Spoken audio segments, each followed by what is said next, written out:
5 ways to unbleep your life from prison. What we're going to explore on this one is 5 ways that you can help yourself be better and do better on the outside, from the inside, and when you get out. Because you have to reintegrate into society, right? Whether you like to or not. No matter if you've been in there for a month or 10 years, you learn how to live inside, and living outside is different. And institutionalization is a real thing. People inside learn to live differently and see the world differently. When they come out, it's a shock. So the first thing you don't want to do is trust your stomach. Absolutely not. I hear everybody inside talking about, oh, I'm going to have this steak. Oh, I'm going to eat this. Oh, I'm going to eat that. Man, I'm going to tell you what, the diet that you get used to in there is not the same garbage disposal diet that you probably had before you went in. So it works both ways, though, because like on your way in, you're used to the street and the greases and the salts and the peppers, whatever. So when you first get in, bro, like bad things happen to your stomach. Absolutely. And it does everybody else too, because you'll walk by somebody and be like, oh my God, bro, somebody's dying in there. And they just got here. Right. And chances are they've been in the door probably 3 days, 3 days. It's starting to go through and make them sick. So it works the same way when you go out. You're not used to all that grease and all that crap, and it's going to hurt you. Well, I made the mistake one time. I came out and ate McDonald's. Oh Lord. My God. Man, McDonald's was leaving my body for a full day. Sick as hell. Oh my God, it was terrible. So definitely don't Horrific. just think you're going to get out and smash a pizza the day you get out of jail. It's not a good idea. And when you go in, man, you might be hungry, you might not be. Depends on if you're on drugs or not. But got to watch some of that stuff that they cook in there. Oh, absolutely. I literally found out from another dude that makes the food at our jail that it costs him 76 cents a day to feed every inmate. 76 cents a day. Think about how good that food is for you. Which moves us to the second one, man, which is get prepared. Be prepared to come out of prison.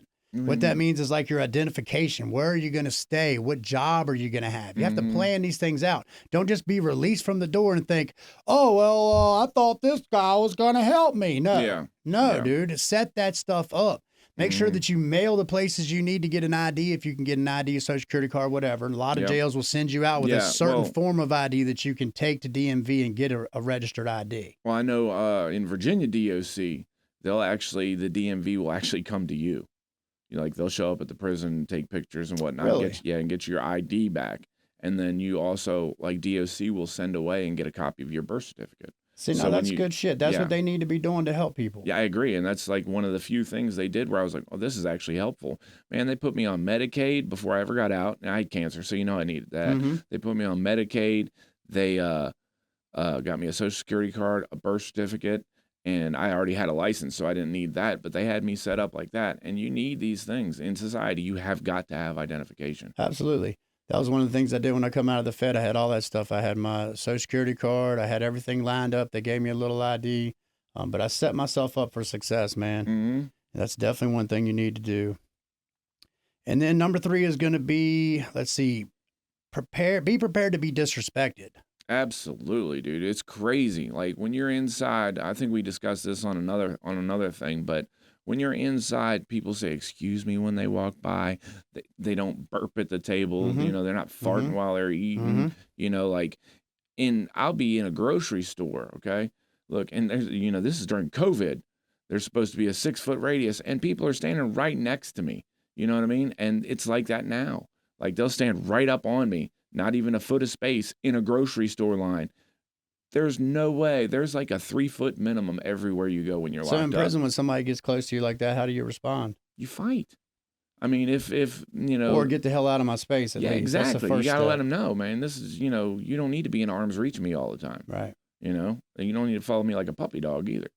Like that's really, and on the outside, people say slick stuff. Like on the inside, you don't want to call anybody the B word.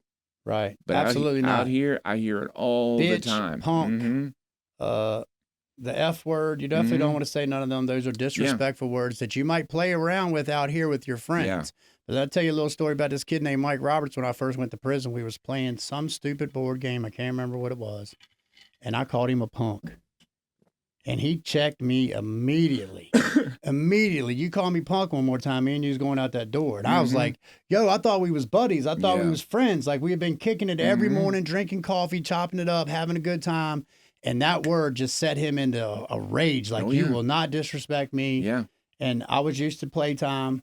And yeah, man, he checked Yeah. me real quick. Of course, we got along after that. We shook hands, and I understood from that point on, Yeah, there's a bitch, punk, yeah, you know, boundaries. any of those disrespectful words that don't fly inside. Yeah, but out here it's everywhere. Yeah, it's because the respect level is totally different inside, isn't it? Mm-hmm. Like out here, I hear people throw the bitch word around all the time, and I'm Yeah. like, are you kidding me, bro? Dude, well, I mean, if you think about it, the people that you see at grocery stores every day, if you just pick them up, plop them down in a prison, it just wouldn't go No, well. but that also brings you to the point of don't take your prison life home with you. Absolutely You not. cannot Not if you live wanna, the way yeah. you lived in prison on the street. You cannot do the things you did in there out here. Yeah, I actually mentally I make a point of like things that I see in my life as being a result of institutionalization. I try and break those. Yes. You know what I mean? Like Depends on if they're positive or negative. yeah, I agree. But like habits like sleeping with all my with a whole sweatsuit on, Mm-hmm. yeah, I don't do that now. You know what I mean? Like I'm at home. I don't need to do that. Are you know? trying to make fun of me wearing a toboggan to bed? No, that's a little different. I feel like you're 'cause calling me stage struck. you are stage struck. There's no doubt about that. I'm definitely not stage struck, dude, but I will tell you a you few brought good all things I that did OCD learn. I home with learned you. like OCD in prison. I am very OCD. Things have to have a place. They go in a specific spot, bro. And if it's not there, I'm losing my shit. Mhm. And if you're my cellie and you come into my cell, I don't have any cellies. I'm never going to have a cellie again. But if you were my cellie and you came in there and misplaced my stuff, we're having a problem. Yeah. Almost lost it this morning because couldn't find my coffee cup. I believe that. Almost lost it, bro. Yeah, I believe that. Because I am 100%. very OCD, but I think it's a I'm good well thing aware. because I'm very organized. It's good to a point. Whatever, dude. All right, man. Well, number 4 is create new habits, man, because doing the same thing over and over and expecting different results is the definition of insane. Don't do drugs in prison, Eric. I mean, yeah, you shouldn't. If you don't want the habit, don't start, you know? But at the same time, I can't begrudge anybody in there getting high because you're already locked up. Who gives a shit? Right, but that's what the problem is because you go to jail, keep doing the same stupid shit. No, I agree You're going with to you. come out and do the same stupid shit. I agree with you that there's a certain mindset that one could have, like, I'm going to better my life. Yes, that's the through one you're this time. supposed to have. No, and as you should, but you know that form of rehabilitation, honestly, it rarely works. The whole idea that people are going to go into prison and come out better for it is ridiculous. You know what I mean? Like you've separated them from society. You know that you keep them in a cage. Well, I would agree and disagree with that. Chances are 98% of the people in there are not going to be good for you trying to do right. Correct. The 2% that are trying to do right is who you need to latch on to, correct? Mhm. Because if I'm running around with you and you're getting me high every day, I'm not going to do anything when I get out but get high. That is true. That Like is I true. go in, I try not to do those things. I try I not to see. get high and create new habits that I'm going to take to the street that are those same ones that got me in jail. Yeah, I got lucky. When I touched down at the penitentiary, like it was Candyland, and I was doing a little bit of this and a little bit of that the whole time. So for 45 days, I'm gassed up, and then I touched down at a level 1, and there's nothing. There's nothing there. So I actually detoxed for a second time in that bid, and I'm glad I did because when I came out, I had a lot of things to deal with, and the last thing I wanted to deal with is having a habit. You know, you're starting behind the 8 ball then. So I got lucky.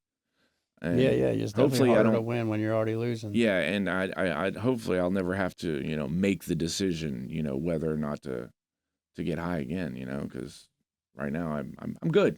Which brings us to the last one, which is people, places, and things. Oh yeah, And that sounds like very cliche. it does. You know what I mean? Absolutely. But there's a reason it's cliche.